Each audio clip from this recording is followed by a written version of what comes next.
My partner informed me that I wasn't her main focus while she was preparing for a getaway with her guy friends, so I left without notice. When she returned, pleading to mend things, I discovered she was already organizing another trip.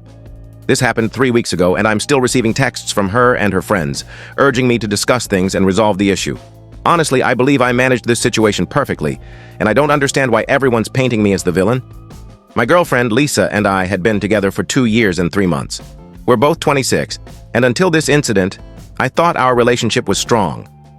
We live about 45 minutes apart, which isn't perfect, but we managed. Lisa has a tight-knit group of friends from university, and I've always been okay with that because everyone needs their crew, right? But looking back, there were red flags I should have noticed sooner. Her friend group consists of 6 people, 3 women and 3 men, who met during their freshman year at a public university and have stayed close since. The guys are Nathan, Ryan, and Kyle. Nathan always got under my skin, though I never made a fuss because I'm not the controlling type. Nathan's the kind of guy who thinks he's wittier than he is, always tossing out remarks that skirt the edge of inappropriate but never fully cross it. For example, he'll compliment Lisa's appearance in a specific outfit, then add that it's just his honest take as a friend, or he'll tease about how fortunate I am to be with her in a way that implies I'm not good enough. Ryan and Kyle are decent. Ryan's been with his girlfriend, Sophie, for about 4 years, and Kyle's single but not the drama-stirring type. Nathan, though, has been unattached for the past year and a half, and since his last breakup, he's been increasingly lax about boundaries with the women in the group, not just Lisa. The trouble really kicked off 6 months ago when they planned a major vacation to California for spring break. They've taken group trips since college, and at first Lisa invited me to join. I was excited because I enjoy trips and thought it'd be a chance to bond with her friends. But a couple of weeks later, she told me it might be better if it was just the original 6, as they'd already booked everything assuming no extras. I was mildly frustrated, but understood. Sometimes friend groups want their exclusive time, so I let it slide. I told her to enjoy herself and started planning a trip with my own friends for the same week, though it fell through. But then Lisa's behavior around this trip got strange. She was spending hours every day in group chats, discussing where they'd eat, which clubs they'd visit, and what beach activities they'd do. I mean hours. From the moment she woke up until she went to sleep, constantly texting. When we'd hang out, watching a show or eating dinner, she'd be glued to her phone, responding to trip-related messages. I started feeling like I was vying for her attention against this vacation, which wasn't a great sensation. I didn't want to be the boyfriend who gripes about his girlfriend's friends or her excitement, so I stayed quiet, assuming things would normalize post-trip.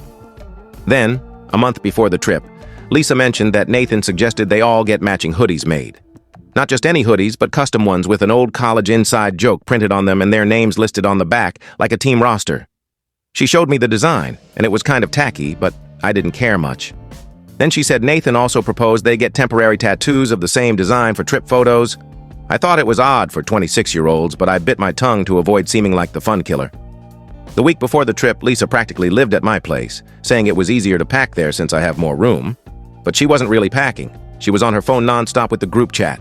She'd lie in my bed at night, scrolling through endless messages about trivial details like whether to bring a portable charger or what time to head out for dinner each evening.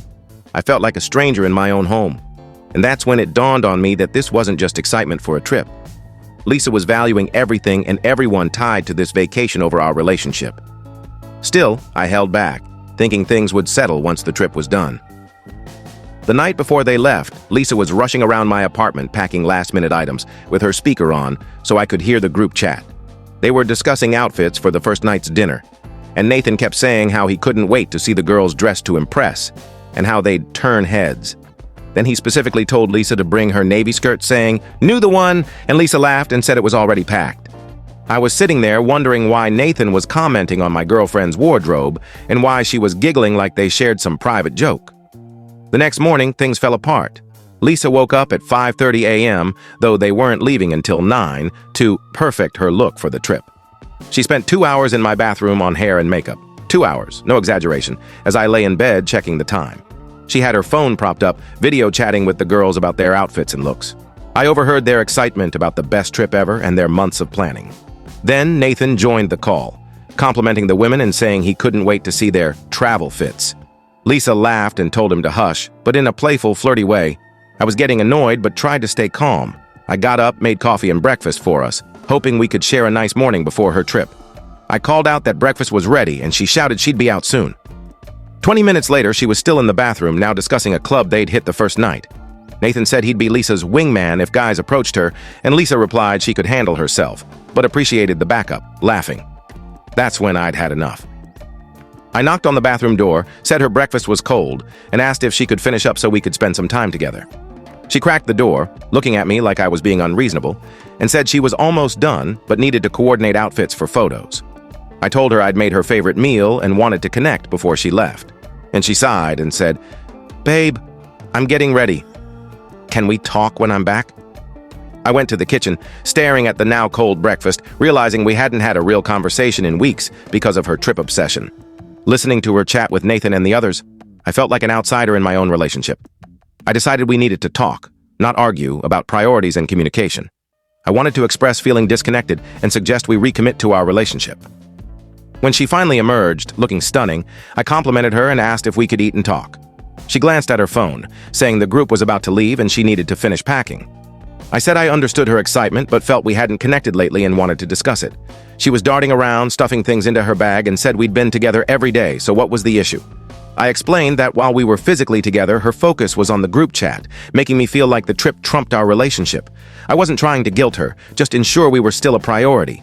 She stopped, looking at me like I'd said something absurd, and said, "Of course our relationship matters, but I'm focused on this trip right now. We'll talk when I'm back." I pointed out that she was treating our relationship as something she could pause whenever something more thrilling came up. She got defensive, saying I was overreacting. I asked her point blank, "Right now, what's your top priority?" Without hesitation, she said, "Getting ready for this trip and not forgetting anything." I asked where our relationship stood, and after a pause, she said it was important but not going anywhere, unlike the trip, which was a one-time event. Her words hit hard. She'd just admitted our relationship wasn't her focus, not even one of her priorities. She saw it as a stable fallback she could neglect for more exciting things. I stood there, processing, and realized this wasn't about one moment or trip. It was her entire approach to our relationship. I was the reliable option she could sideline. I said, "Okay, I get it," and she didn't even notice I was upset, just said, "Good, glad you understand," and resumed packing. I sat at the kitchen table with the cold breakfast, reflecting on the months of feeling secondary to her friends in this trip. I was done being treated as optional, so I decided if I wasn't her priority, I wouldn't act like she was mine. If our relationship could be paused for her convenience, I could pause it too. I went to the bedroom, packed a bag, and came out as Lisa was still packing and chatting on the phone about meeting points. She saw my bag and asked where I was going. I said I was visiting my brother Ethan in Seattle for a few days. She asked why now, and I said it seemed like a good time since she was focused on her priorities. She asked if I was mad, and I said no. I just understood her stance and was acting on it. She looked puzzled, trying to gauge if I was being sarcastic, but I kept my tone neutral. Her phone rang. Nathan, saying they were meeting at Ryan's in 30 minutes. She answered, said she'd be there, and told me she had to go. I wished her a great trip and said I hoped she enjoyed her priorities. She gave me a quick peck, said she'd call from California, and left. As her car left, I called Ethan. We hadn't spoken in months, but were close, and I knew I could stay with him to clear my head. He sensed something was wrong, but didn't pry, just said to come over and drive safely. I drove to Seattle, a 7-hour trip, with plenty of time to think. I realized Lisa's admission wasn't a slip. It was her true feelings. I recalled all the times I'd felt sidelined over the past few months. I arrived at Ethan's around 5 p.m., and he could tell something big had happened. He handed me a beer, said to talk when ready, and didn't push. That night, we got takeout and watched hockey. I spilled everything. Ethan listened, and when I finished, asked what I'd do. I said I needed space to figure out my feelings. Meanwhile, Lisa's trip began, and I saw social media posts of them in California looking happy. Good for them. That night, Lisa texted around 10 p.m. their time saying they'd arrived and the resort was amazing. I replied that I was glad they made it safely. She asked about my day, and I said I was in Seattle with Ethan. She asked why I didn't mention the plan, and I said it was spontaneous. She didn't reply, likely out with the group. The next morning, she sent photos from their first day, beach shots, restaurants, etc. I replied, "Looks great," and left it at that. This continued for days. She'd send updates, I'd respond briefly, and that was it. I could tell she noticed my distance, as her texts grew longer, trying to draw me out. Meanwhile, I was loving Seattle. Ethan and I went biking, visited breweries, and caught up. It was refreshing, and I felt happier than I had in months. Ethan and I discussed Lisa a few times, and he said she seemed to take me for granted. He suggested space might make her realize her mistake and advised believing people when they show their priorities. On day 4 of her trip, Lisa called while I was hiking with Ethan. I missed it but heard her voicemail, saying she missed me and sensed something was off from my texts. She asked me to call back. I didn't that day, needing time. That night she called again, and I answered. She asked if I was upset, and I said I was giving her space. She asked what I meant, and I reminded her of her pre-trip comment about our relationship not being her priority. I said I was adjusting accordingly. She tried to say I'd misunderstood, but Nathan interrupted in the background about dinner plans, and she said she had to go. The call lasted 5 minutes. The next day, I extended my Seattle stay. I was due home but enjoying myself and saw no rush, as Lisa's trip ended Sunday. I called my boss, who let me work remotely a few more days. Lisa noticed, texting to ask when I was returning. I said I was staying longer because I was having fun. She called, asking why I didn't discuss it. I said I was making choices based on my priorities, like she did. She insisted it was different. She'd planned her trip for months, while I'd left suddenly. I asked how, and she couldn't explain. The call got tense as she said I was acting distant. I said I was being honest about my stance. She claimed I'd misread her priority comment, saying she only meant that specific moment. I countered that she'd prioritized the trip for months. She got defensive, saying she was allowed to be excited. I agreed, but said she couldn't expect me to wait around for her attention. Then she said something revealing. I don't get why this is a big deal. You know I love you, and our relationship is strong. So why can't you support my fun? I realized she didn't see the issue. To her, our solid relationship meant she could neglect it, because it'd always be there. I told her love needed actions, not just words, and expecting me to accept being deprioritized wasn't healthy. She went quiet, said she'd think about it, and I said to take her time while I enjoyed Seattle. Her trip's tone shifted. Her texts felt like tests, and I responded politely but distantly. In Seattle, I had a blast. Ethan and I went to a game, toured galleries, and dined at a mountain lodge. I posted photos, and Lisa viewed them instantly. On her trip's last day, she called, saying she'd reflected and wanted to talk in person when home. I said I'd still be in Seattle. She asked when I'd return, and I said I wasn't sure. She sounded anxious, asking if I was breaking up with her. I said I was just living day by day, focusing on my priorities. She caught my tone and went quiet. She said she realized she'd hurt me and wanted to fix it. I said it wasn't about hurt. It was about differing relationship views. She saw ours as stable enough to neglect, while I believed it needed consistent effort. She said she'd never thought that way and wanted to talk more. I agreed, but said I'd do my thing until ready. Lisa returned Sunday, and her social media confirmed she was home. She texted, asking when I'd talk. I said I was still in Seattle and would let her know. Monday, she called repeatedly. I answered once, and she was sobbing, saying she'd taken me for granted and wanted to fix things. I said I appreciated her reflection but needed time. She asked how long, and I said as long as it took. She panicked, saying I was dragging it out. I said I was mirroring her approach. She couldn't explain why it was different. I stayed in Seattle 2 more days, and Lisa kept texting and calling, apologizing and pleading. But I noticed on social media she was still hanging out with Nathan, Ryan, and Kyle, posting about dinners and bars like the trip never ended. She claimed I was her priority, but acted otherwise. When I returned Wednesday, I didn't tell Lisa. I settled back home, and she texted asking to talk. I said I was home, and she arrived in 45 minutes looking exhausted. She apologized, saying she'd prioritize our relationship. I listened, then said words weren't enough. I needed actions. I said I'd tasted what being a priority felt like, my own, and realized I'd settled for less.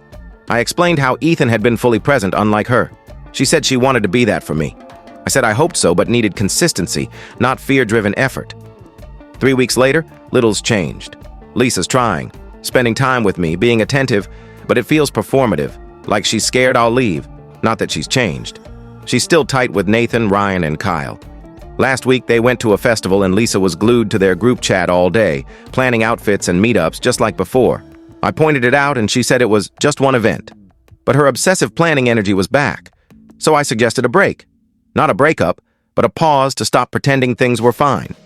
She panicked, saying she'd tried and I was unfair to quit. I said I wasn't quitting. I was being realistic about our differences. She saw relationships as something to pick up when convenient. I saw them as needing steady effort. She said she could change, but then Nathan texted, and she checked it mid-conversation. I pointed it out, and she said it was just a quick reply. That's when I knew nothing would shift. Her instincts hadn't changed. I said we should end things. She cried, begged for another chance, saying she'd do anything. I said the issue wasn't effort, it was her fundamental misunderstanding of what I needed. Since then, she's texted, called, and shown up at my place. Her friends message me, saying I'm too harsh and she loves me, just messed up. But while she's fighting for us, she's active in the group chat, planning another trip next month with the same crew. It's like she learned nothing. I've stopped replying because I've said all I need to. I explained the issue, gave her chances, and her actions show she won't change. Some say I mishandled it, that I should have communicated earlier instead of vanishing to Seattle. But I think I was clear. I told her how I felt, what I needed, and she showed me where I stood. Everything after was the consequence of that. I'm not wrong for refusing to be a backup. I want someone who chooses our relationship consistently, not just when scared of losing it. And I'm not wrong for believing people when they show who they are. So, AITA for leaving when my girlfriend said I wasn't her priority and ending things when her actions stayed the same. Update 1.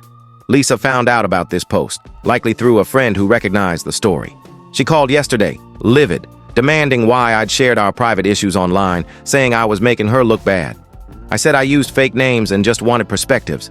She said anyone who knew us would know it was her. She accused me of being spiteful, trying to paint her as a bad partner. Ironically, she was angrier about the post than our actual issues. She ranted for 20 minutes about being embarrassed by online criticism, but didn't address our real problem. Then she said something that solidified my choice. She said, "I can't believe you're letting random internet people convince you to throw away 2 years." I said no one convinced me. Her actions did. If she cared more about her online image than how she treated me, that proved my point. She hung up but later texted, asking to meet in person without an audience. I said there was nothing left to discuss. Things got weirder. She showed up at my place around 8 p.m. with wine and takeout from my favorite spot, wanting to cook and have a normal night. I said I appreciated it but wasn't okay with uninvited visits post-breakup. She cried, saying she missed me and could fix things, but her phone kept buzzing with group chat notifications from Nathan and others. I saw her lock screen. Even during her emotional plea, she couldn't ignore it. After 10 minutes, she said, "Sorry, I should check this, it could be urgent," and did. I laughed. It was so her. I said this proved why we were done. She got mad, saying I was nitpicking reasons to stay apart. I said she was providing them live. She left around 9 p.m., saying I'd regret losing someone who loved me this much. I said her love didn't align with mine. Since then, she's sent screenshots of online comments defending her like that'll sway me. One said, "Everyone deserves friend time." And she wrote, "See, I'm not awful." I haven't replied. She misses the point. It's not about denying her friends, but about her sidelining our relationship and expecting me to accept it. Also, Sophie told me Lisa's spreading a different story, claiming I got jealous, gave her an ultimatum, and dumped her spitefully when she wouldn't cancel her trip. That's false, showing she still doesn't get what she did. Sophie also mentioned that in California, Lisa was constantly on her phone, seeming anxious, likely due to our chats.